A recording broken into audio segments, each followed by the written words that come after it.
dulu, Pak. Ya, Pak.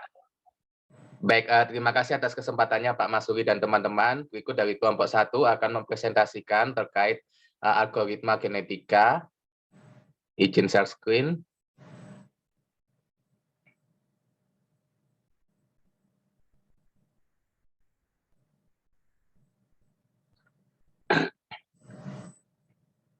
Ya, baik. Di sini kami akan menerangkan terkait algoritma genetika dari kelompok 1, di mana anggota kelompoknya ada Yola Algata, NLP 115, Alberto Seka, NLP 118, dan Dinar NLP 123, dengan dosen pengampu Pak Masuri. Untuk selanjutnya akan dijelaskan oleh Saudari Dinar, kepada waktunya dipersilahkan.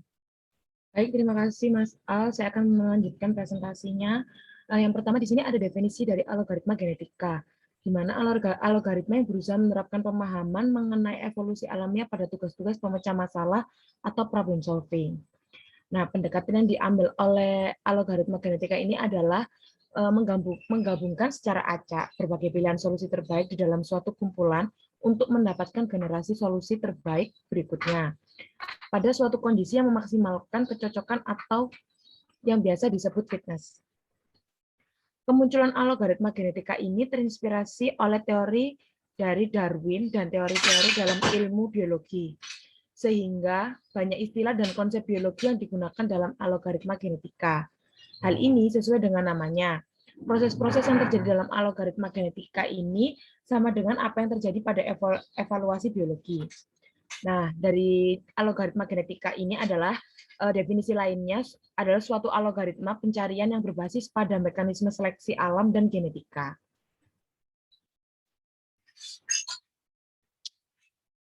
Dengan melakukan proses ini secara berulang, algoritma ini diharapkan dapat mensimulasikan proses evolusioner. Pada akhirnya akan didapatkan solusi-solusi yang paling tepat bagi permasalahan yang dihadapi. Untuk menggunakan algoritma genetika ini, solusi permasalahannya ini direpresentasikan sebagai kromosom. 3 aspek pendefinisian yang penting dalam penggunaan algoritma ini adalah yang pertama, pendefinisian fungsi fitness, yang kedua, pendefinisian dan implementasi representasi genetika, dan yang ketiga adalah pendefinisian dan implementasi operasi genetika.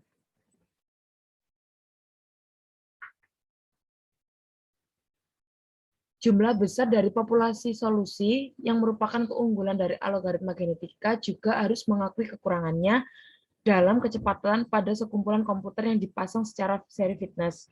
Function dari tiap solusi harus dievaluasi. Tetapi, jika tersedia komputer-komputer yang paralel, tiap prosesor dapat mengevaluasi fungsi yang terpisah pada saat yang bersamaan.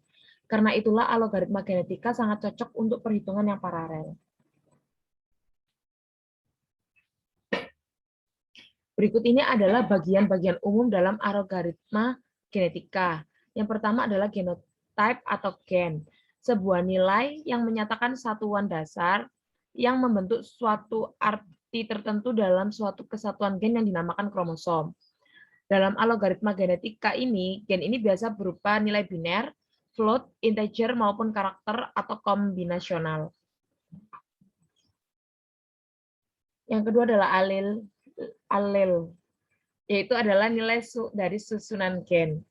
Lalu ada kromosom, di mana kromosom ini adalah gabungan dari gen-gen yang membentuk nilai tertentu, dan kromosom ini berasal dari kata kroma yang berarti berwarna dan soma yang berarti badan. Nah, kromosom sendiri ini adalah struktur yang terdiri dari benang-benang halus yang mulai tampak pada waktu sel mulai mempersiapkan diri untuk membelah.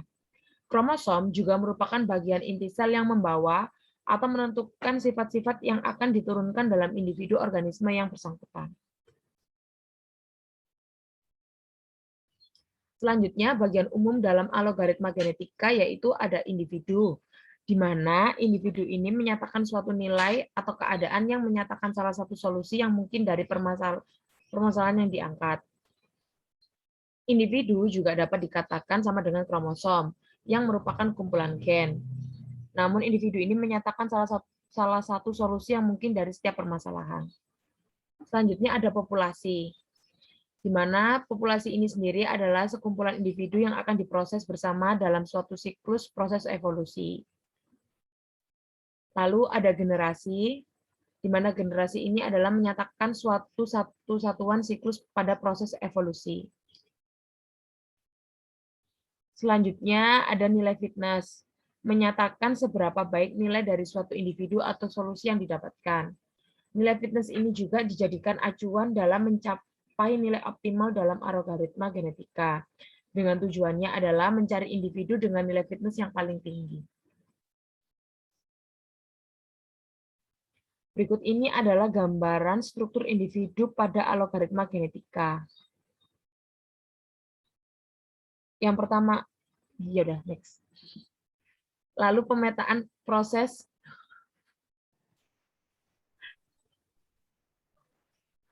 ada pemetaan proses alamiah ke dalam proses komputasi. Proses alamiah pada individu, proses komputasinya ada penyelesaian masalah. Untuk populasi adalah himpunan penyelesaiannya. Fitness atau kebugaran adalah kualitas penyelesaian. Kromosomnya adalah kode atau representasi penyelesaian. Untuk gen, proses komputasinya adalah bagian dari representasi penyelesaian. Untuk pertumbuhan, proses komputasinya adalah pengkodean representasi penyelesaian.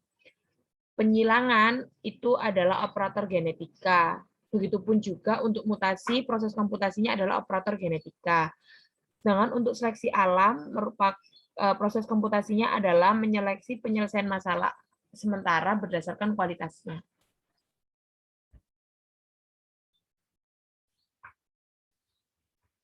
Berikut ini adalah prosedur algoritma genetika. Beberapa hal yang harus dilakukan dalam algoritma genetika yaitu yang pertama, mendefinisikan individu, di mana individu ini menyatakan salah satu solusi atau penyelesaian yang mungkin dari permasalahan yang diangkat. Yang kedua, mendefinisikan nilai fitness yang merupakan ukuran baik tidaknya sebuah individu atau baik tidaknya solusi yang didapatkan. Yang ketiga, menentukan proses pembangkitan populasi awal. Hal ini biasanya dilakukan dengan menggunakan pembangkitan acak seperti random walk. Lalu yang keempat, ada menentukan proses seleksi yang akan digunakan. Yang kelima, menentukan proses perkawinan silang atau crossover dan mutasi gen yang akan digunakan.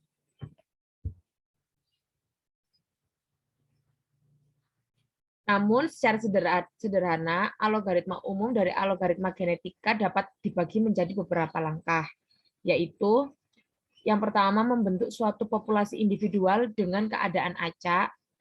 Yang kedua, ada mengevaluasi kecocokan setiap individual keadaan dengan hasil yang diinginkan. Yang ketiga, memilih individual dengan kecocokan yang tertinggi. Yang keempat adalah bereproduksi, mengadakan persilangan antar individual terpilih diselingi mutasi. Yang kelima, mengulangi langkah 2-4 sampai ditemukan individual dengan hasil yang diinginkan. Ya, untuk selanjutnya akan dijelaskan oleh Saudari Yola. Kepada waktunya dipersilakan. Ya, untuk selanjutnya adalah software dan sintak pada algoritma genetika. Aplikasi yang dapat digunakan pada algoritma genetika bisa digunakan menggunakan Python, MATLAB, dan beberapa software yang lain yang menunjang proses komputasi pada perhitungan algoritma genetika. Adapun secara umum, untuk menyelesaikan masalah jalur terpendek pada algoritma genetika mengikuti alur seperti berikut. Berikut alurnya.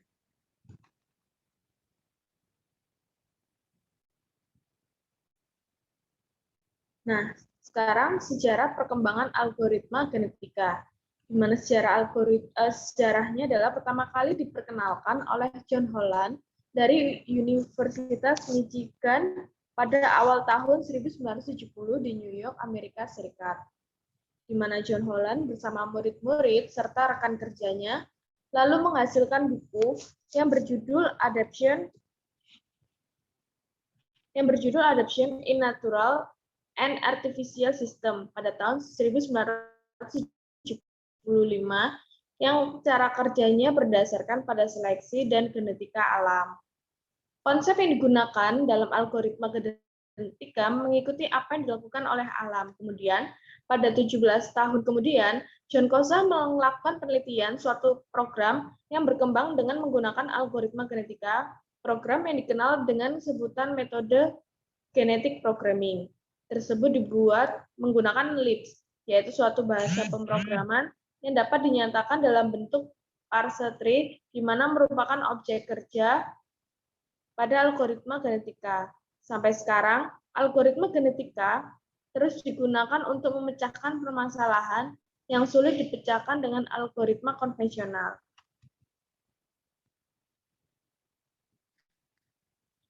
Perkembangan algoritma genetika. Algoritma genetika khususnya diterapkan sebagai simulasi komputer di mana sebuah populasi representasi abstrak atau kromosom dari solusi-solusi calon atau individual pada sebuah masalah optimasi akan berkembang menjadi solusi-solusi yang lebih baik. Secara tradisional, solusi-solusi tersebut dilambangkan dalam biner sebagai string atau 0 dan 1. Walaupun dimungkinkan juga penggunaan penyandian encoding yang berbeda. Evolusi dimulai dari sebuah populasi individual acak yang lengkap dan terjadi dalam generasi-generasi. Dalam tiap generasi, kemampuan keseluruhan populasi dievaluasi. Kemudian, multiple individual dipilih dari populasi sekarang, secara stokastik atau berdasarkan kemampuan mereka. Lalu dimodifikasi dengan mutasi atau rekombinasi menjadi bentuk populasi baru yang menjadi populasi sekarang pada iterasi berikutnya dari algoritma.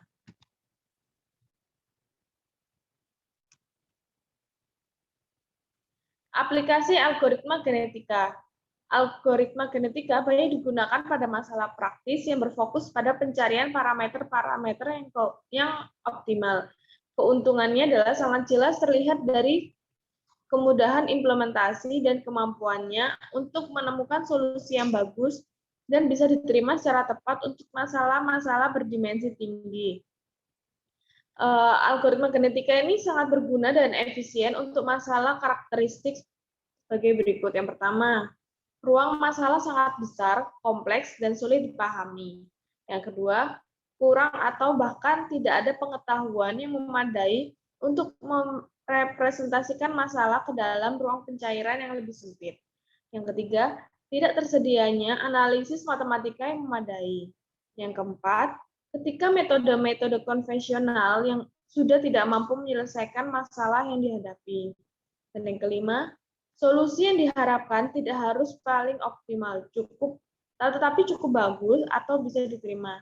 Dan yang terakhir adalah terdapat batasan waktu, misalnya real-time system atau sistem waktu nyata.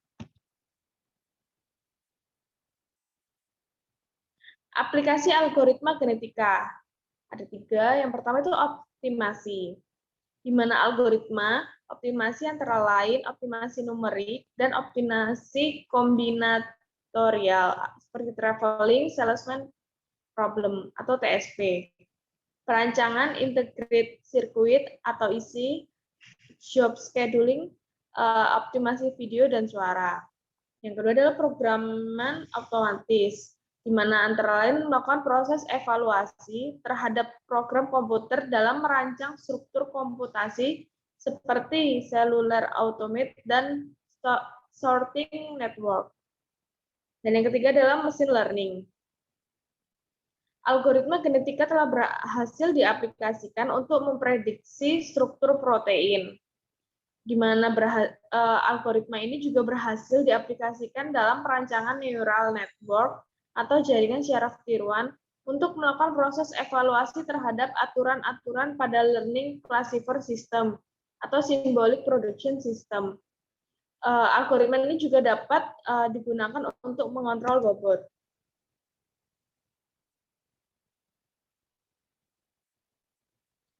Aplikasi algoritma genetika, salah satu penggunaannya yaitu terkait pada bidang industri dan transportasi, di mana algoritma ini diharapkan dapat mampu menentukan rute yang tepat dari suatu transportasi yang digunakan sehingga pendistribusian dapat sampai ke tujuan dalam waktu yang singkat dan efisien. Dalam hal ini, fokus terletak pada jarak yang terpendek dari suatu rute perjalanan pada transportasi. Berikut contoh penerapan algoritma yang dikembangkan oleh Prakasa dan tahun 2019.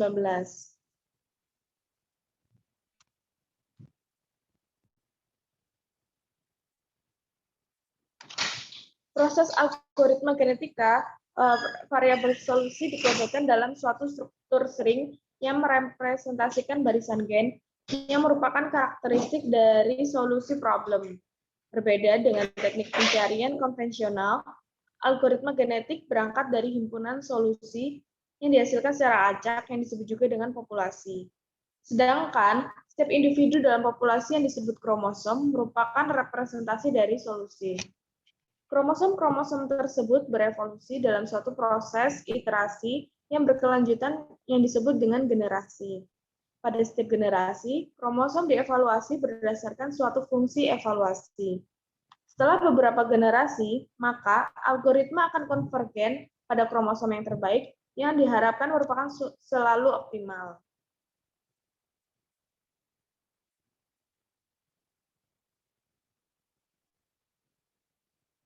Encoding pada algoritma genetika. Untuk menyelesaikan suatu permasalahan menggunakan algoritma, perlu diketahui beberapa macam encoding guna menentukan operator crossover dan mutasi yang digunakan. Yang pertama, binary encoding, di mana jenis encoding ini sering digunakan. Kromosom dari binary encoding berupa kumpulan nilai biner 0 dan 1, contohnya sebagai berikut. Dalam binary encoding memungkinkan didapatkan kromosom dengan nilai alele yang kecil, tetapi kekurangannya tidak dapat digunakan untuk beberapa permasalahan, dan terkadang diperlukan adanya koreksi setelah proses crossover dan mutasi. Salah satu permasalahan yang menggunakan encoding adalah menghitung nilai maksimal dari suatu fungsi.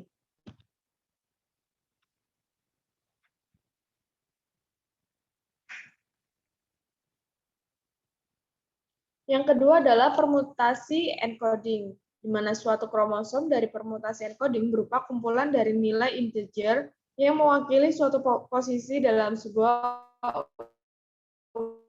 urutan. Biasanya digunakan pada permasalahan TSP, contohnya sebagai berikut. Yang ketiga adalah value encoding. Suatu kromosom dari value encoding berupa kumpulan dari suatu nilai yang bisa berupa macam-macam nilai sesuai dengan permasalahan yang dihadapi, seperti bilangan real, char, atau objek yang lain. Encoding ini merupakan pilihan yang bagus untuk beberapa permasalahan khusus. Biasanya diperlukan metode khusus untuk memproses crossover dan mutasi sesuai dengan permasalahan yang dihadapi. Contohnya sebagai berikut.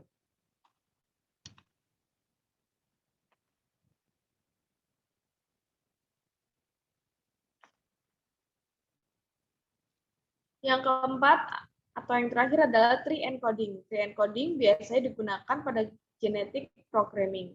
Kromosom yang digunakan berupa sebuah tree dari beberapa objek seperti fungsi atau komen pada genetic program. Berikut ilustrasi tree coding dengan persamaan sebagai berikut. Ya, untuk selanjutnya terkait proses algoritma genetika. Jadi dalam menyusun suatu algoritma genetika menjadi program, maka diperlukan beberapa tahapan proses, yaitu proses pembuatan generasi awal, proses genetika, proses seleksi, dan pengulangan proses di sebelumnya. Nah, berikut adalah flowchart dari proses algoritma, di mana dimulai, kemudian menginputkan data, membangkitkan populasi awal. Dan dari populasi awal ini akan mendapatkan nilai fitness, di mana kalau jika nilai fitnessnya terbaik, maka langsung ke kromosom terbaik, kemudian selesai. Nah, jika tidak, itu akan dimutasi, kemudian dikawin silang atau crossover, kemudian kembali lagi untuk mencari nilai fitness. Nah, ketika nilai fitness ini terbaik, maka akan masuk ke kromosom terbaik, seperti itu. Nah, terkait membuat generasi awal, prosesnya pendefinisian individu merupakan proses pertama yang harus dilakukan dalam algoritma genetika yang menyatakan salah satu solusi yang mungkin dari suatu permasalahan yang diangkat. Pendefinisian individu atau yang biasa disebut juga merepresentasikan kromosom yang akan diproses dilakukan dengan mendefinisikan jumlah dan tipe dari gen yang digunakan dan tentunya dapat mewakili solusi permasalahan yang diangkat. Proses pembuatan generasi awal ini dilakukan dengan membangkitkan populasi secara acak, di mana populasi tersebut berisi beberapa kromosom yang telah didefinisikan sebelumnya. Dalam proses ini perlu diperhatikan syarat-syarat yang harus dipenuhi untuk menunjukkan suatu solusi dari permasalahan dan jumlah kromosom yang digunakan dalam satu populasi. Kemudian ada proses seleksi, di mana operasi seleksi dilakukan dengan memperhatikan fitness dari setiap individu, manakah yang dapat dipergunakan untuk generasi selanjutnya. Seleksi ini digunakan untuk mendapatkan calon induk yang terbaik. Semakin tinggi nilai fitness, maka semakin besar juga kemungkinan individu tersebut akan terpilih. Terdapat beberapa macam cara seleksi untuk mendapatkan calon induk yang baik, diantaranya seleksi Rowett-Well, steady state, turnamen, dan rank. Di mana proses seleksi yang biasa digunakan adalah Rowett-Well atau mesin Rowett. Nah, berikut adalah penjelasan dari proses seleksi Rowett-Well yang sering digunakan, di mana calon induk yang akan dipilih berdasarkan nilai fitness yang dimiliki.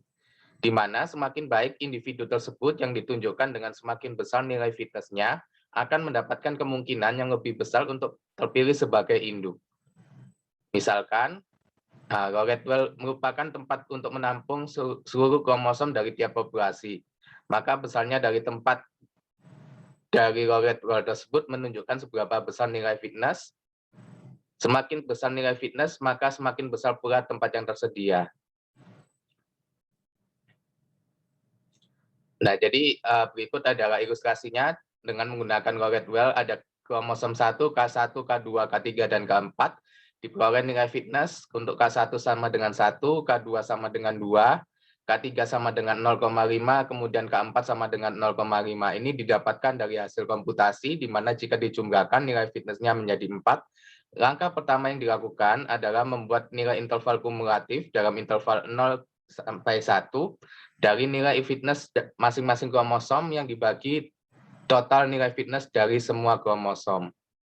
Sebuah kromosom akan terpilih jika bilangan random yang dibangkitkan berada dalam interval akumulatifnya. Sebagai contoh, K1 menempati interval 0 sampai 0,25, K2 berada dalam interval 0,25 sampai 0,75. Jadi ini kan berarti dari 0 sampai 1, berarti kan 0, mulainya dari 0, kemudian nilai fitness-nya 1 dibagi dengan 4, jadi kan ketemu 0,25. 0,25 ditambah dengan 2 dibagi 4, 0,5 jadi menjadi 0,75. Begitupun dengan K3, dari 0,75 menjadi 0,875, dan yang terakhir K4 dalam interval 0,875 sampai 1. Jika bilangan random yang dibangkitkan misalkan ketemu 0,6, maka kromosom 2 atau K2 akan terpilih sebagai induknya. Sedangkan jika bilangan random yang dibangkitkan itu adalah 0,99, maka kromosom K4 akan terpilih. Selanjutnya ada proses seleksi steady state, di mana metode ini tidak banyak digunakan dalam proses seleksi karena dilakukan dengan mempertahankan individu yang terbaik. Pada setiap generasi akan dipilih beberapa kromosom yang nilai fitness-nya yang terbaik sebagai induk. Sedangkan kromosom-kromosom yang memiliki nilai fitness terburuk akan digantikan dengan offspring yang baru. Sehingga pada generasi selanjutnya akan terdapat beberapa populasi yang bertahan. Untuk selanjutnya adalah proses seleksi turnamen dan rank, di mana dalam suatu metode seleksi turnamen sejumlah N individu dipilih secara acak dan kemudian ditentukan nilai fitness-nya. Kebanyakan metode seleksi ini digunakan pada binary, di mana hanya 2 individu yang dipilih. Nah, untuk selanjutnya adalah seleksi rank, di mana seleksi rank memperbaiki proses seleksi yang sebelumnya, yaitu Rowett-Well. Karena pada seleksi tersebut kemungkinan salah satu kromosom mempunyai nilai fitness yang tinggi atau bisa jadi mendominasi hingga 90% itu dapat terjadi.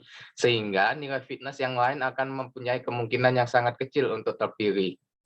Nah, sehingga dalam seleksi rank dilakukan perumpamaan sesuai dengan nilai fitness-nya.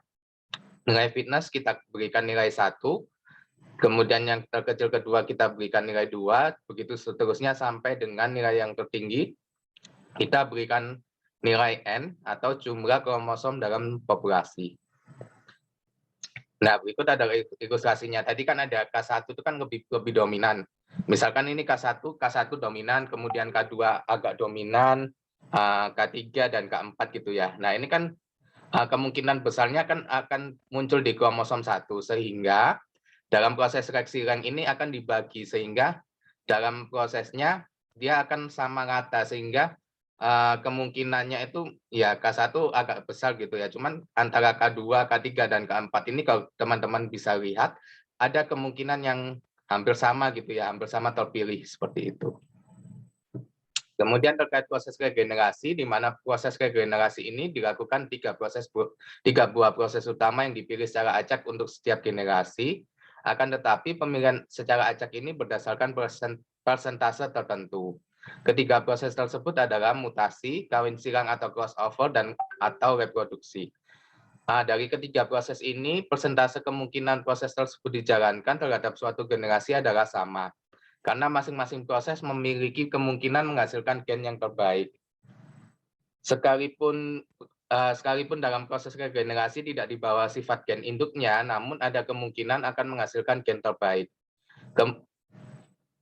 Kemudian dilakukan proses seleksi dan pengulangan proses regenerasi sejumlah generasi.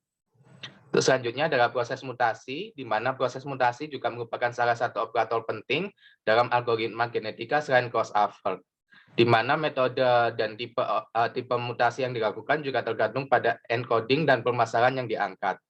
Berdasarkan encodingnya, beberapa macam yang terdapat dalam proses mutasi adalah, yang pertama adalah binary encoding. Nah, di mana binary encoding pada proses mutasi sendiri melakukan inversi pada bit yang terpilih, 0 menjadi 1, dan sebaliknya 1 menjadi 0. Kan namanya mutasi itu kan berarti dibalik gitu ya, dipindah, diganti.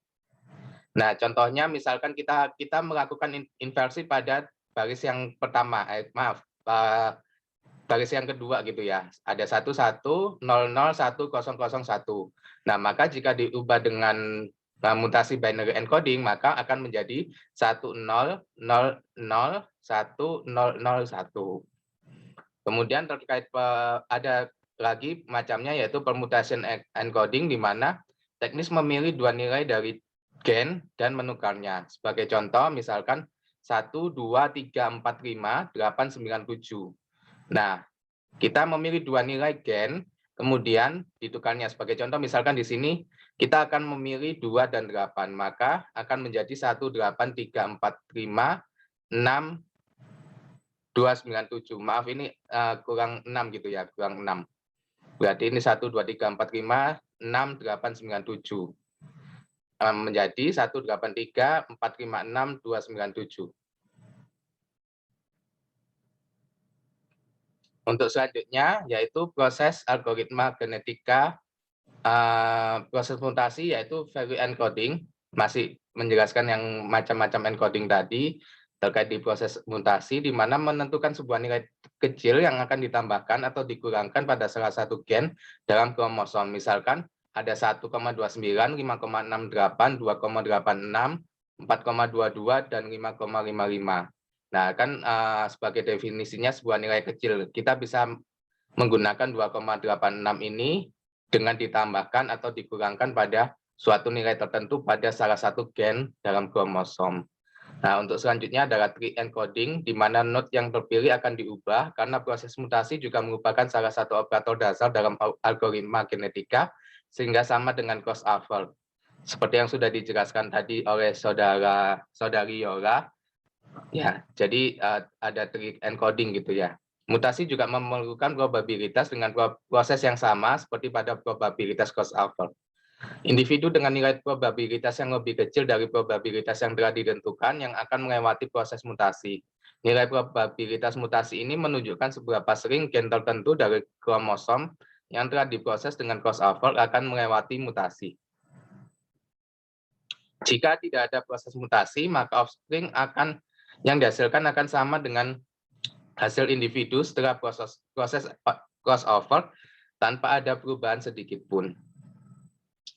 Nah, beberapa operator mutasi telah diciptakan untuk representasi permutasi seperti metode inversion, insertion, displacement, dan reciprocal exchange mutation.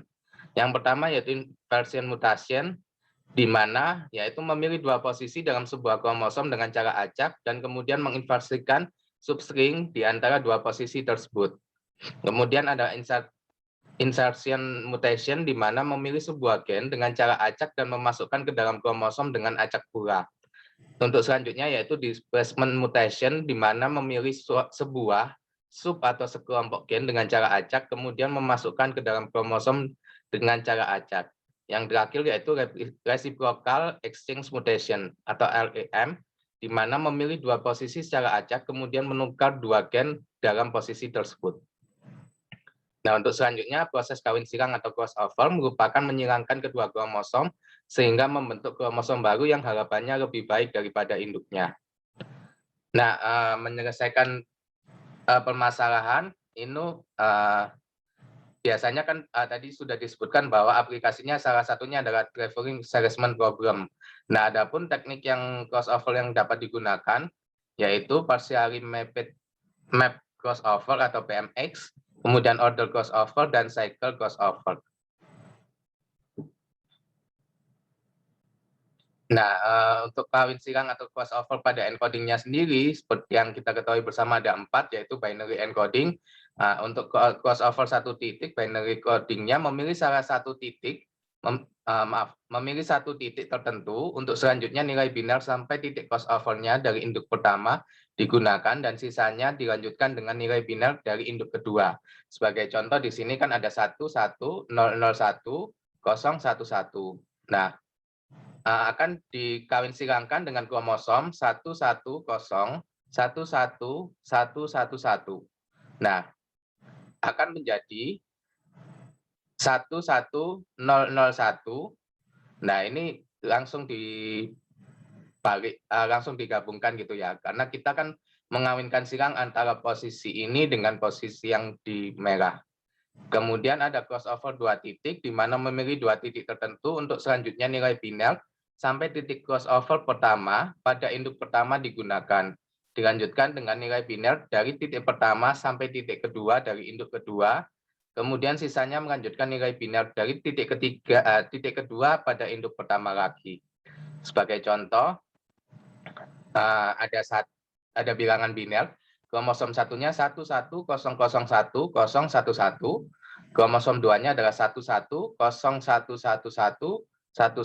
Nah, jika dikawin silangkan akan menjadi 1100111, kembali lagi ke induk pertamanya 11. Untuk selanjutnya yaitu crossover uniform, di mana nilai biner yang digunakan dipilih secara random dari kedua induk. Sebagai contoh, misalkan ada kromosom 11100 1011, kromosom keduanya ada 110111101. Nah, jika kita kawin silangkan akan menjadi 110111111. Kemudian ada crossover aritmatik di mana suatu operasi aritmatika yang digunakan untuk menghasilkan offspring tertentu. Offspring yang baru, maaf. Sebagai contoh, ada 1100111. Nah, ketika kromosom 2-nya misalkan 1101111, maka akan menghasilkan, misalkan kita menggunakan fungsi N, ya, akan menjadi 110011001. Nah, ini kan 1 ditambah 1 kan 1. 1 ditambah 1, 1. 0 ditambah 0, 0. 0 ditambah 1, 0. Karena kan kalau fungsi dan itu dari dua nilai yang benar saja, yang dinyatakan benar seperti itu. Kemudian terkait encoding selanjutnya yaitu permutation encoding, di mana memilih satu titik tertentu, nilai permutasi sampai titik crossover pada induk pertama yang digunakan, dan kemudian sisanya dilakukan pemeriksaan terlebih dahulu. Jika nilai permutasi pada induk kedua belum ada pada offspring, maka nilai tersebut akan ditambahkan. Sebagai contoh, kromosom 1, 1, 2, 3, 4, 5, 6, 7, 8, 9. Nah, di kromosom 2 ada 453, 689, 721. Maka akan menghasilkan 1, 2, 3, 4, 5, 6. Nah, karena di sini tidak ada di induk pertama, maka ditambahkan 89 ini di offspring yang baru. Untuk selanjutnya yaitu value encoding, di mana merupakan sebuah metode crossover pada binary crossover dapat digunakan. Yang terakhir yaitu tree encoding, di mana memilih satu titik tertentu dari tiap induk dan menggabungkan tree di bawah titik pada induk pertama dan tree di bawah titik pada induk kedua. Nah, dikatakan proses kondisi berhenti jika mendapatkan offspring. Apa sih itu offspring? Offspring adalah merupakan kromosom baru yang dihasilkan setelah melalui proses-proses di atas. Kemudian pada offspring tersebut dihitung nilai fitness-nya, apakah sudah optimal atau belum. Jika sudah optimal, berarti offspring tersebut merupakan solusi optimal, tetapi jika belum optimal, maka akan diseleksi kembali. Begitu seterusnya sampai terpenuhi proses iterasi hingga kriteria berhenti. Baik, demikian presentasi dari kelompok kami. Apakah ada pertanyaan atau ada yang mau didiskusikan?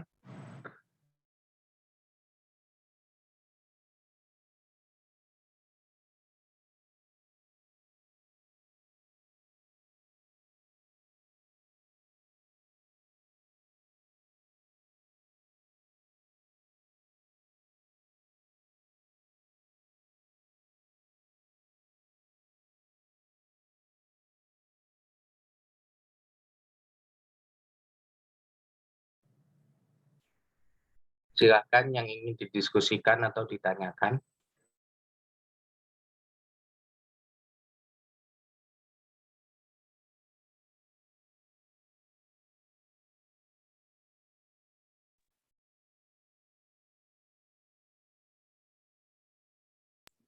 Mas Al, mau tanya. Ya, silakan. Ini tuh sama nggak ya? Apa algoritma Instagram itu termasuk algoritma logika ini atau bukan ya? Atau beda ya? Terima kasih. Algoritma apa, Uma? Algoritmanya Instagram. Itu sama apa nggak ya sama ini? Apa beda? Instagramnya dalam bentuk apa dulu ini?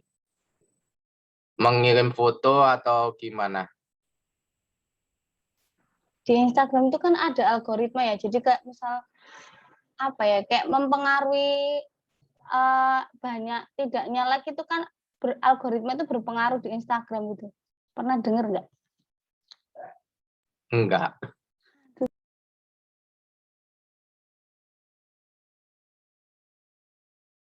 Instagram saya habis di-hack Mbak Uma, jadi sakit hati.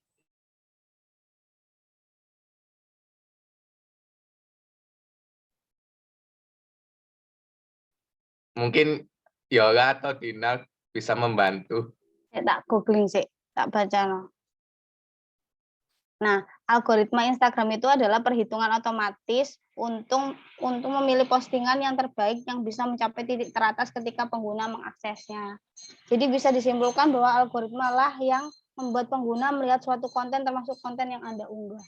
Jadi algoritma itu juga mempengaruhi konten-konten yang masuk di feed-nya kalian gitu kayaknya. Aku nangkepnya gitu. Mungkin itu ya, sebenarnya bukan Instagram aja yang ada algoritmanya. Kayak TikTok, terus apa aplikasi-aplikasi seperti itu biasanya itu juga ada algoritmanya. Mungkin bisa jadi mereka itu juga pakai algoritma genetika ini. Berarti bisa jadi ini salah satu algoritma Instagram itu salah satu dari algoritma genetika ya. Bisa jadi. Oke, terima kasih. Mungkin dari Pak Masuri ada itu apa tambahan. Mungkin dari kami ada yang salah atau bagaimana, Pak? Ya. Tentang algoritma pada sosmed ya. Dulu waktu saya sempat cerita belum ketika kalian tidak mematikan fitur record di Facebook. Iya, pernah. Itu menyebabkan apapun yang kalian katakan ditangkap oleh Facebook terus tiba-tiba muncul di feed atau timeline kalian. Nah, dulu bahas AI kalau nggak salah ya, pengantar AI kalau nggak salah.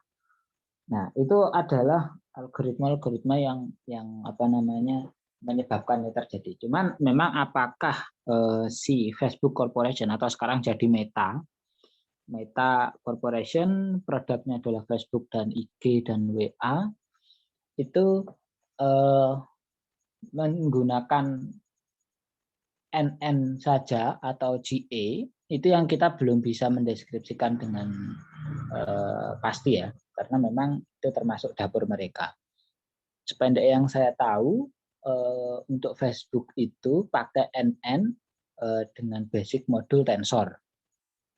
Itu yang saya tahu. Tapi kalau akhirnya direlasikan dengan apakah pakai GA, nah itu perlu di ini kan, perlu dicari. Contoh baratnya aplikasi hari ini yang banyak digunakan yang pakai GA yang mana. Yang saya tahu GA kalau di dunia engineering ya, saya nggak ngomong di dunia sosmed. Kalau di dunia engineering, GA itu biasanya digunakan untuk mencari optimasi. Kalau di dunia instrumentasi, GA optimasi sebuah sistem kontrol atau sebuah desain proses ya, itu pakai GA, genetic algorithm, karena kaitannya dengan mencari generasi terbaik dari kita desain struktur awalnya, kemudian seperti paparan kalian tadi di crossover dan seterusnya, alelnya saling berhubungan satu dan yang lainnya, sampai ketemu desain yang terbaik atau yang paling optimum. Itu kalau di ini di engineering. Kalau di sosmed saya belum tahu ini ya implementasinya. Tapi kalau kalian tadi sempat baca di Google bahwa munculnya di feed atau di timeline itu ada pengaruhnya dari algoritma GA, ya bisa jadi. Bisa ditangkap? Bisa, Bisa, Pak. Kak. Oke, silakan dilanjutkan. Baik, terima kasih Saudari Uma atas pertanyaannya, dan terima kasih Pak Masuri sudah membantu. Mungkin ada yang lagi yang ingin didiskusikan atau ditanyakan teman-teman. Mas, permisi mau tanya. Silakan. Bisa lihat slide yang ke-9 ya tadi. Yang slide apa? Bisa. Lupa.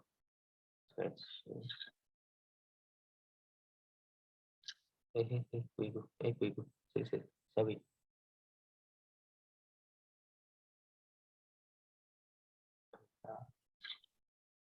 Slide 9.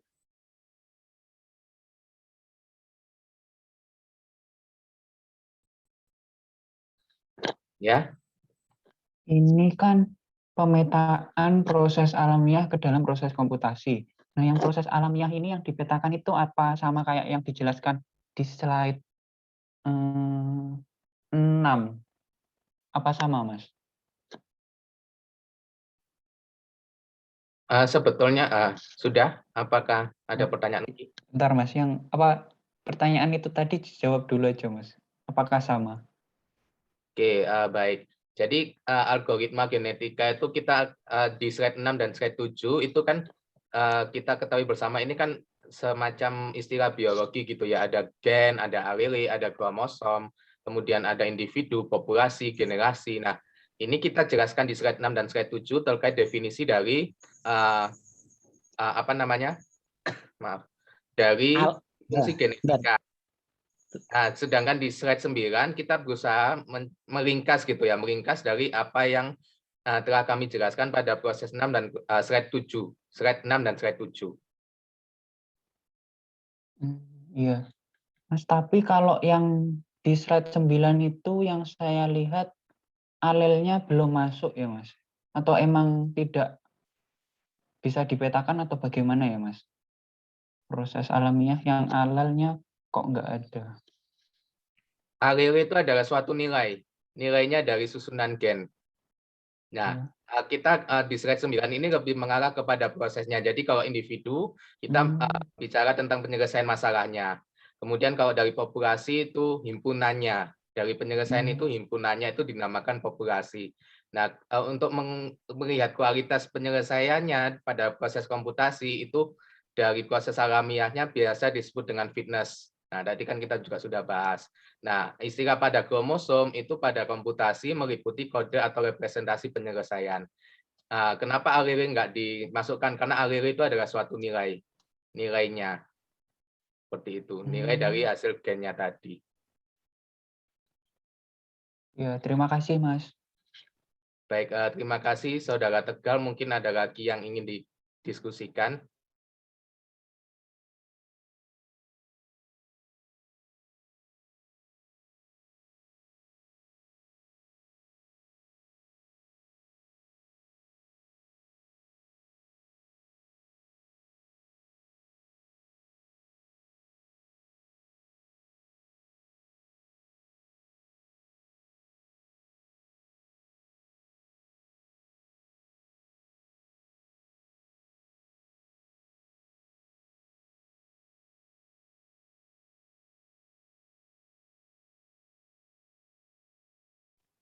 Bert, bacanya bukan alele ya, alel.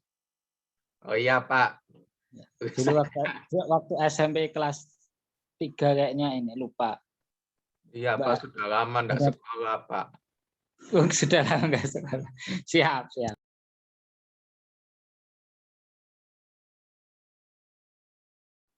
Ya, mungkin ada lagi yang lain, teman-teman.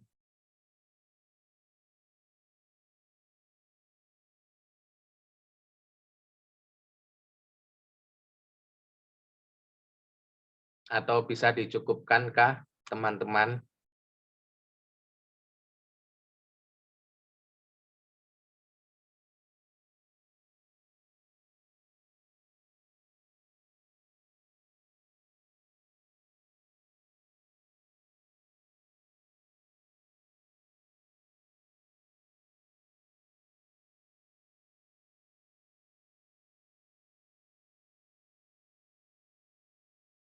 Sepertinya cukup, Pak.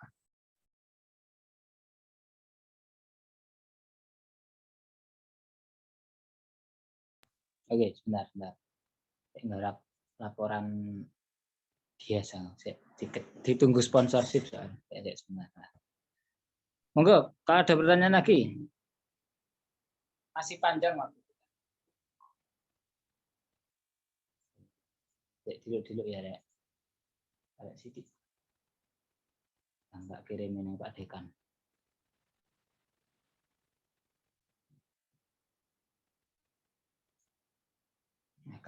Ngajar kalian saya.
Oke, saya kembali ke laptop ya.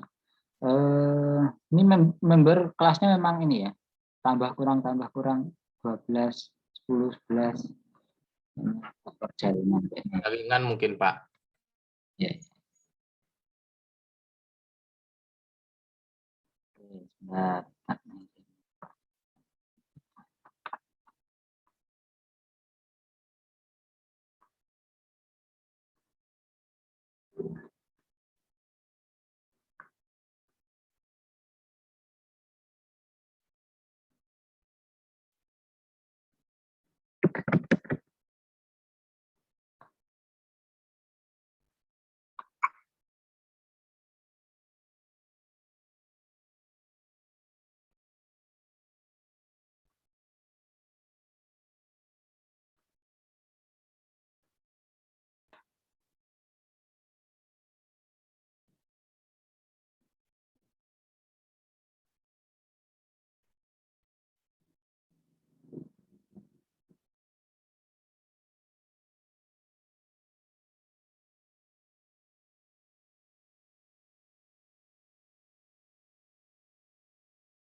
ANN ya, saya belum.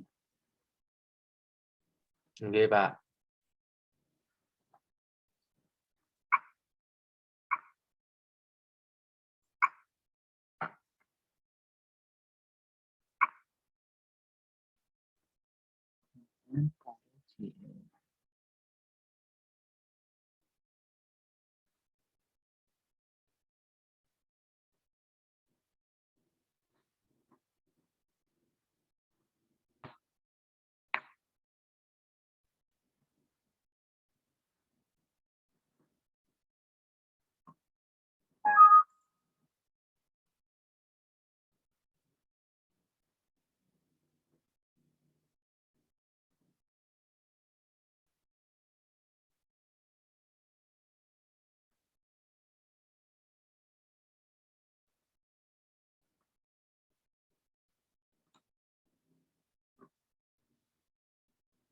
Oke, kalian sudah muncul? Belum ya? Masih Belum, hitam. Pak. Di tempat saya juga masih hitam. Oke, sudah muncul ya? Ya, teman-teman sekalian, seperti yang sudah kalian diskusikan di pekan lalu sebenarnya ya, berkaitan dengan NN, neural network. Berawal dari namanya dulu tentang neural. Kemarin teman-teman mendiskusikan neural apa kemarin? Jaringan saraf. Saraf ya. Nah, kalau neural network jaringan saraf. Kalau dalam artificial intelligence jadi ANN, artificial neural network. Ya. Berawal dari kata itu sendiri teman-teman, kita pahami prinsip kerja.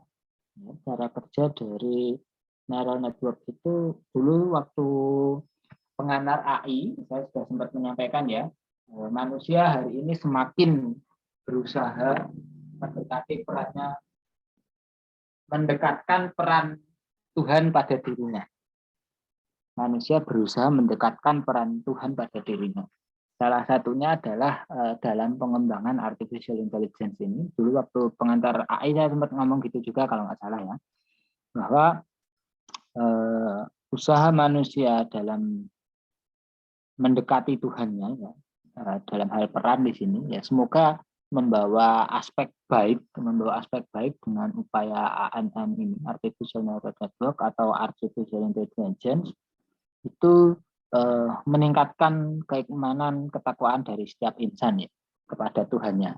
Tapi saya bercerita di sini tentang basic berpikirnya dulu, bahwa artificial intelligence tadi mendekatkan peran Tuhan pada diri manusia, bahwa di sini pada neural network ya, adalah menerapkan apa yang Tuhan ciptakan dalam prinsip kerja dari neuron atau dari saraf. Neuron atau saraf, sehingga ketika neural network itu jaringan atau prinsip kerja dari saraf yang ada di tubuh manusia atau makhluk hidup secara umum, itu berusaha untuk diwujudkan dalam sebuah teknologi. Nah, itu pengantar pembuka dari neural network. Kemudian hubungan ya, apa itu hubungan dari sebuah neural network atau jaringan saraf?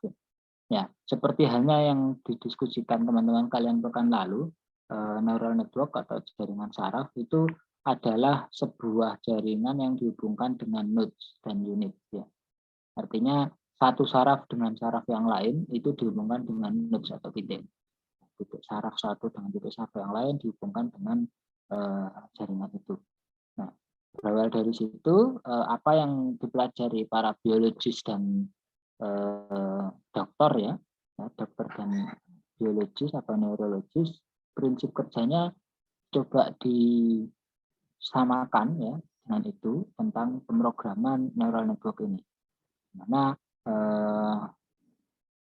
keterkaitan ya pada model komputernya mendekatkan pada struktur dari nodes atau titik penghubung yang mengkoneksikan antar saraf seperti itu.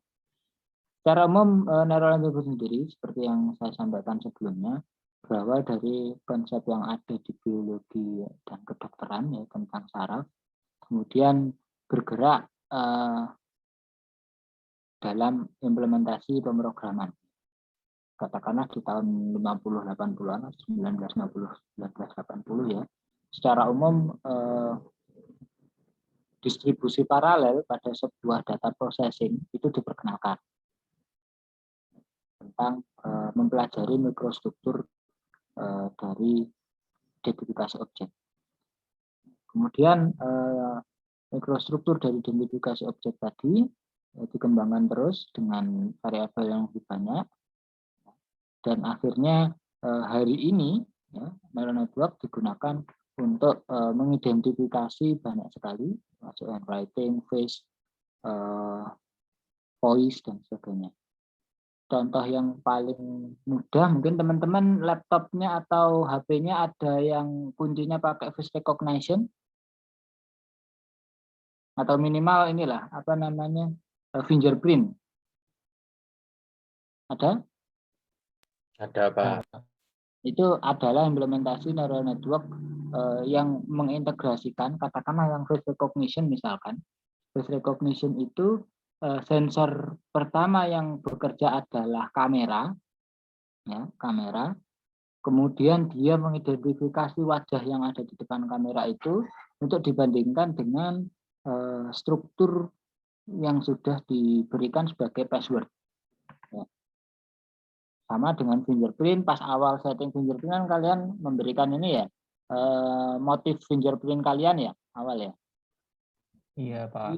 Kemudian itu dijadikan sebagai sampel.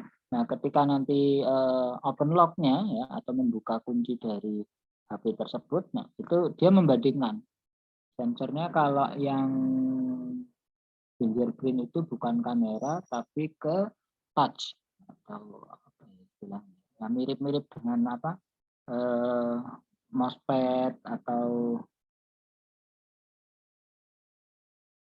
apa namanya yang ada di laptop itu, ya mousepad lah, anggaplah mousepad itu. Kemudian lebih lanjut diskusi-diskusi tersebut dari dulu sampai sekarang seperti yang saya sampaikan tadi, karena peran-peran dari makhluk hidup yang diciptakan Tuhan tadi berusaha didekati kemampuannya oleh manusia, jadi banyak perdebatan antara filosofis dengan saintis.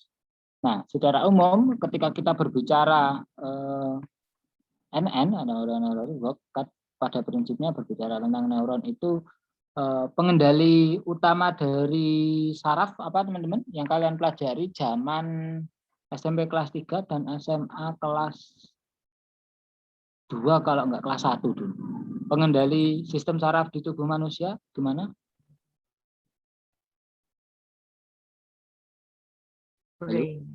Di otak ya, di otak dan tulang belakang. Katakanlah ini yang kita bandingkan adalah prinsip kerja yang ada di otak dengan tradisional komputer. Mulai dari neuronnya, kalau di otak itu ada 200 juta neuron, ya, itu dibandingkan dengan keberadaan RAM. Semakin besar RAM-nya berarti jaringan neuronnya atau jaringan sarafnya itu semakin besar juga. Makanya teman-teman mungkin ada yang RAM-nya masih 2 di laptop kalian. Laptop ya, bukan HP ya. Kalau HP mungkin beberapa masih ada, tapi kalau laptop kayaknya hari ini RAM 2 sudah nggak kuat buat kerja apa-apa. HP pun yang RAM 2 hari ini mulai banyak ditinggalkan. Nah, semakin tinggi RAM yang kalian rasakan apa biasanya? Nggak lemot. Semakin tinggi nggak lemot atau enteng, cepat, multitaskingnya gampang begitu ya. Pun sama ya, ketika otak itu neuronnya banyak, biasanya ini kalau mungkin diskusi-diskusi parenting atau diskusi-diskusi tentang kehamilan, 1000 hari pertama. 1000 hari pertama itu berapa tahun berarti? 1000 hari pertama setahun itu 365 ya. 3 tahun atau 4 tahunan. Oh maaf, 3 tahun benar. 3 tahun karena 1000-nya itu terhitung sejak hamil pertama. Artinya sejak kehamilan bulan pertama sampai umur 3 tahun itu adalah golden age-nya manusia. Tentang fase-fase berkembangnya ini. Nah, jadi mungkin teman-teman ada yang sudah mulai belajar tentang parenting? Atau sudah praktek? Belum kayaknya ya. Belum, Pak, pasangannya aja belum. Oh, pasangan aja belum. Siap. Oke. Bagi mungkin yang sudah sempat membaca di timeline-nya atau mungkin mempersiapkan diri sebagai di parenting ya, itu ada tulisan-tulisan yang membahas 1000 hari pertama sebagai garden age itu tentang perkembangan sinapsis neuron otaknya ini. Makanya sebisa mungkin hindarkan dari gadget, perbanyak aktivitas yang memicu kreativitas, gerakan fisik dan sebagainya untuk mengembangkan neuron semakin maksimal. Artinya RAM-nya manusia itu tergantung 1000 hari pertamanya dia hidup. Ini kalau secara teori ya, kita tidak mendiskusikan kalau Tuhan sudah berkehendak, tidak. Itu secara teori begitu. Nah, kemudian elemen size-nya ya, tentang kapasitasnya, ukuran di otak sekian, kalau di komputer lebih kecil dari itu. Energy use ya, artinya secara prinsip comparison antara brain dan komputer adalah apa yang ada di otak ya, atau di sistem pengendali sarafnya manusia itu dibandingkan di komputer ada enggak, dan ternyata masing-masing ada. Nah, seperti yang saya sampaikan bahwa neuron itu terinspirasi dari prinsip kerja manuskluide atau manusia, maka inspirasinya otomatis dari biologis atau neurologis. Nah, bagaimana otak bekerja, strukturnya dan sebagainya diupayakan untuk diadopsi dalam prinsip kerja komputer dan programming. Nah, bagaimana prinsip kerja neuron atau saraf di otak? Ini seperti halnya yang dijelaskan teman kalian, ya, ini node-nya yang menghubungkan antar jaringan sarafnya ya, itu transmit data dari akson, ya, dendrit, sinapsis dan sebagainya yang saling berhubungan untuk mengirimkan data. Nah, tentang cara bekerjanya atau cara belajarnya otak. Pada dasarnya otak, dan saya yakin kalian bisa mengingatnya, minimal ketika kalian melihat adik kalian juga bisa mengamati. Ya.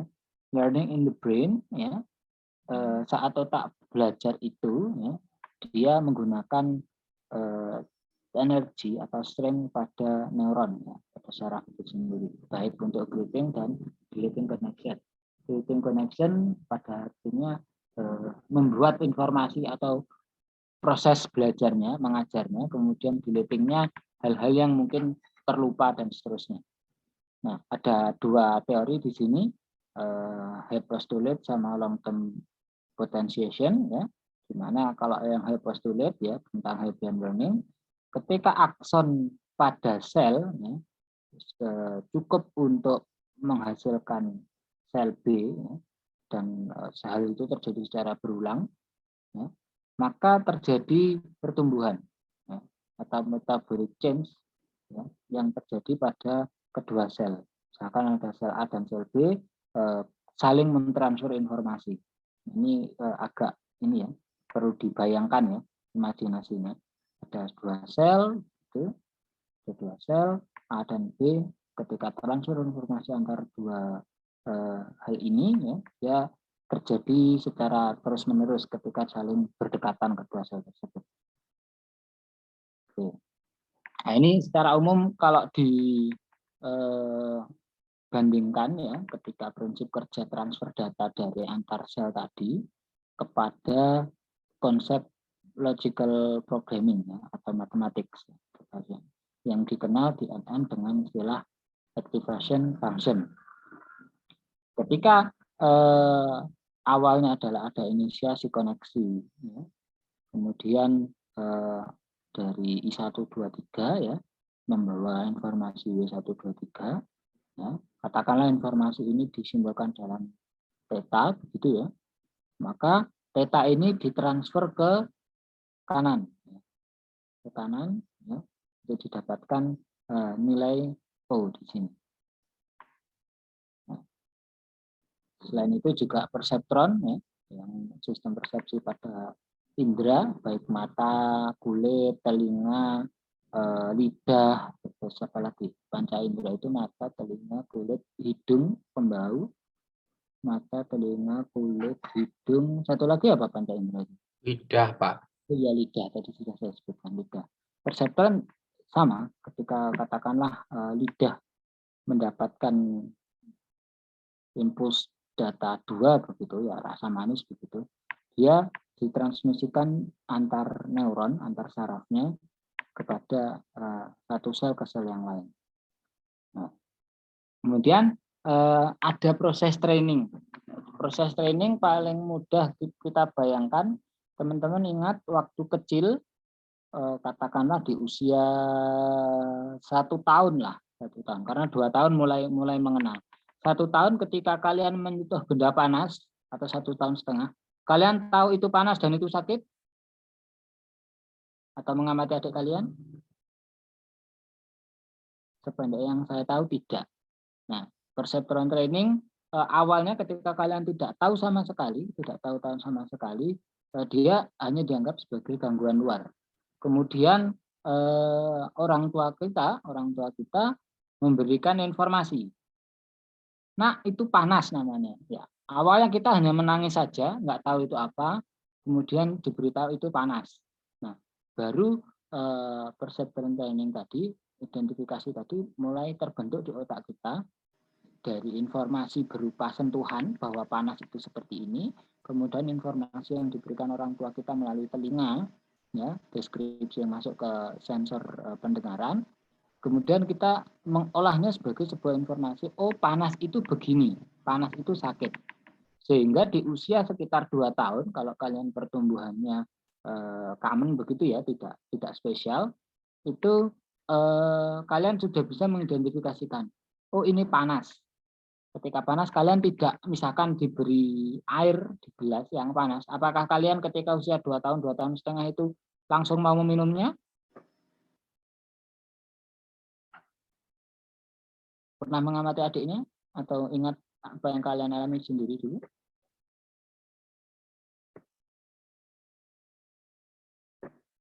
Lupa, Pak. Ya.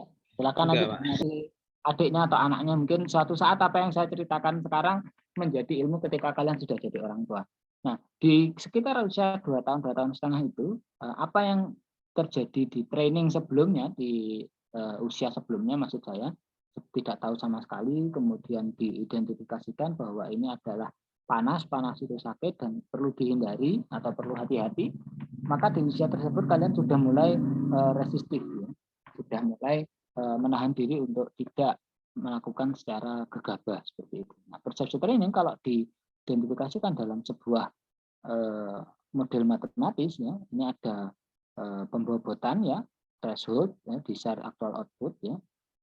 Artinya ada desired nilai P, ini adalah nilai yang diharapkan, kemudian data outputnya, ya, ini adalah data real yang dikeluarkannya. Maka respon mengenai panas tadi, ya, misalkan harusnya kalian sudah tahu panas itu dihindari dan sebagainya, desire-nya di situ. Aktual outputnya tergantung. Proses trainingnya itu baik, maka kalian akan menghindar. Tapi ketika proses trainingnya kurang baik, artinya kurang pinter begitu, katakanlah si anak, dia akan nekat meminum dan terjadi sakit atau terbakar lah seperti itu. Nah, ini beberapa contoh model matematisnya, ya, tentang how make use perception network, ya, penggunaannya, ya, tentang deskripsi ini, ya, bahwa ketika kita punya data usia, jenis kelamin, sakit di dadanya, resting BPS, kolesterol dan sebagainya. Ini adalah contoh implementasi neural network ketika kita berperan sebagai seorang dokter yang mendiagnosa pasien. Ketika kita diagnosa pasien, otomatis ada rekamedik. Mungkin teman-teman pernah tahu rekamedik? Ya, nah, itu kan di data ini. Usia, jenis kelamin, jenis sakitnya, dan bla bla bla bla bla. Setelah ini ada kodifikasinya.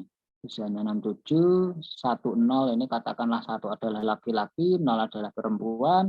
Chest pain tipenya, ya, ada yang nyeri, ada yang sakit, ada yang seperti tertusuk dan sebagainya. Ini adalah identifikasi jenisnya, BPS-nya, kemudian kadar kolesterolnya dan seterusnya, dan data-data apapun pada dasarnya.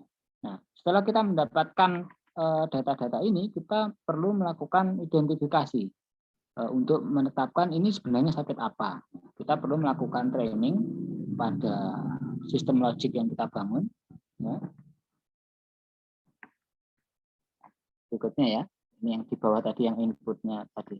Nah, tentang perseptron ya, ini kita bisa menentukan atau menambah kecepatan kerja belajarnya, seperti halnya teman-teman mungkin kalau dihubungkan dengan manusia, ada yang pernah mendengar mungkin musik klasik sebagai stimulan proses belajar, atau mungkin kalau yang Muslim mendengarkan murotal Quran ya, pembacaan Al-Quran sebagai stimulan untuk menstabilkan gelombang otak sehingga mempercepat proses learning rate-nya ya, atau kecepatan belajarnya.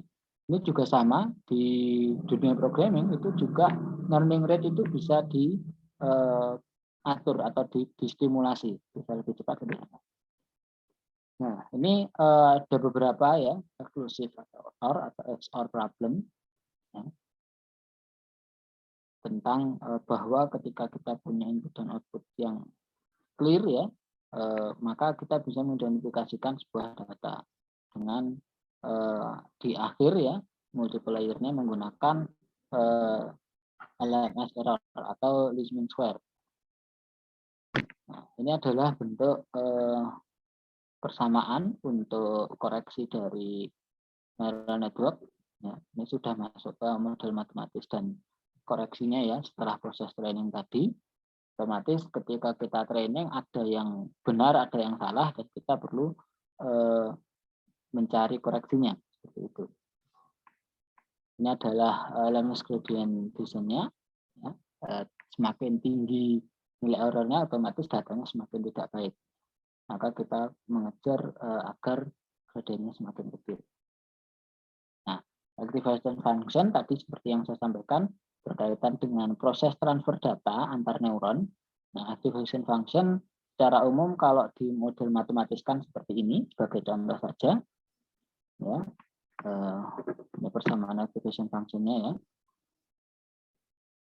Ya. Kemudian perbandingan koreksi dari least mean square dan limiting threshold ya, batasnya yang kita perkecil atau kita batasi. Nah, ini backpropagation network. Backpropagation itu secara umum diterjemahkan sebagai kita mempropagasikan balik apa yang sudah dipelajari. Jadi kalau di neural network ya, itu ketika kita punya beberapa layer training ya, beberapa layer data untuk dikonfirmasi, backpropagation itu juga mengkonfirmasikan balik apa yang sudah dilalui. Katakan ada 3 layer, 1, 2, 3, begitu. Backpropagation sudah melalui ini, kemudian dikonfirmasikan balik lagi. Nah, ini backpropagation learning ya, proses learning pada backpropagation.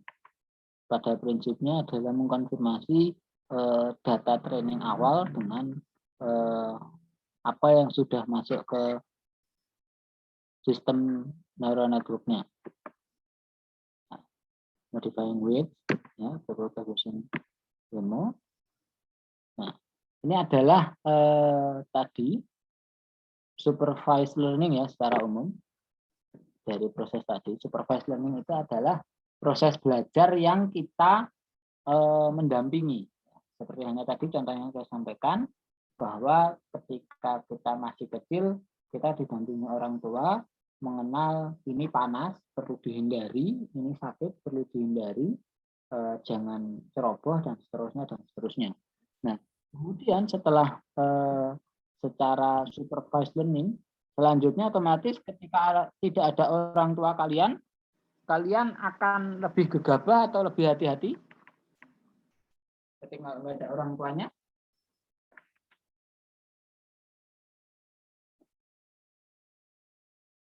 Hati-hati. Nah, dalam konsep neural network, kehati-hatian kita ketika tidak ada orang tua, kehati-hatian kita ketika tidak ada orang tua, itu dikenal dengan unsupervised learning. Unsupervised learning artinya proses belajar dari sistem algoritma neural network yang dia mengacu pada proses belajar yang supervised. Jadi katakanlah tadi yang saya contohkan, pas ada orang tua kita diberitahu ini dan itu, kemudian pas kita main, katakanlah di kebun atau yang lainnya, kemudian main masak-masakan begitu ya.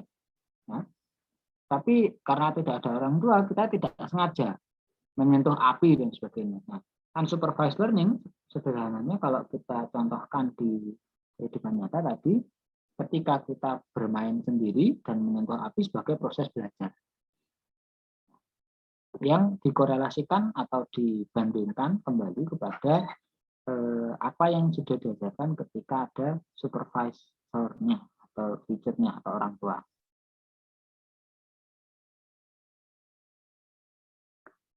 Secara umum konsepnya itu ini secara matematis tentang memorisnya, tapi pada prinsipnya yang saya sampaikan tadi,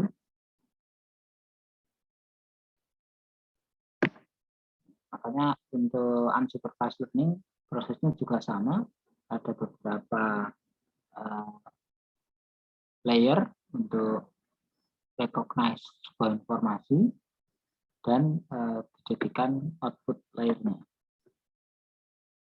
Nah, kemudian setelah proses learning, proses pembelajaran, di akhir adalah result ya, atau keputusan sikap yang diambil dalam sebuah sistem berpikir. Katakanlah setelah kalian diajar orang tua, setelah di kebun tadi belajar, maka ketika kalian semakin besar, semakin dewasa, kalian menjadi semakin tahu tanpa harus merasakan panas dulu, kalian sudah menghindarinya adalah result of algorithm. Ketika ada ancaman-ancaman, misalkan kebakaran dan sebagainya, secara refleks kalian akan berusaha menyelamatkan diri, bukan coba-coba apinya panas atau tidak. Nah, kemudian ini adalah beberapa contoh ya untuk result algorithm di setelah tadi input layer, output layer ya. Ini adalah dua map ya, menghubungkan antara data awal kemudian output layernya adalah mencocokkan. Misalkan ada respon panas begitu dari luar atau trigger panas, kita akan mengkombinasikan atau mencocokkan dengan apa yang sudah kita pahami di program neural network yang sudah kita pahami. Ini modified artinya kita memodifikasi dari sistem yang sudah dibangun ya, pada prinsipnya tentang memodifikasi pembobotan dari neighborhood-nya. Neighborhood itu di sini kalau di bagian output layer tadi, katakanlah data yang lebih dekat kepada 044 itu bobotnya lebih tinggi. Jadi kita dari input layer tadi kan dibandingkan 1, 1, 1, 2, 1, 3, 2, 1 dan seterusnya. Nah, untuk neighborhood-nya, koreksi bobot tadi, data yang mendekati nilai ini dianggap lebih benar. Ini adalah contoh-contoh dari identifikasi menggunakan neural network.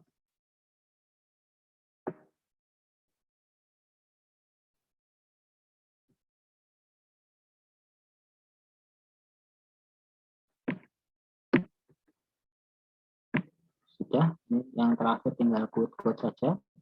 Secara umum strukturnya tadi ya dari neural network. Oke, sampai sini ada yang ingin didiskusikan teman-teman mengenai neural network? Kemarin ada diskusi yang belum selesai pekan lalu.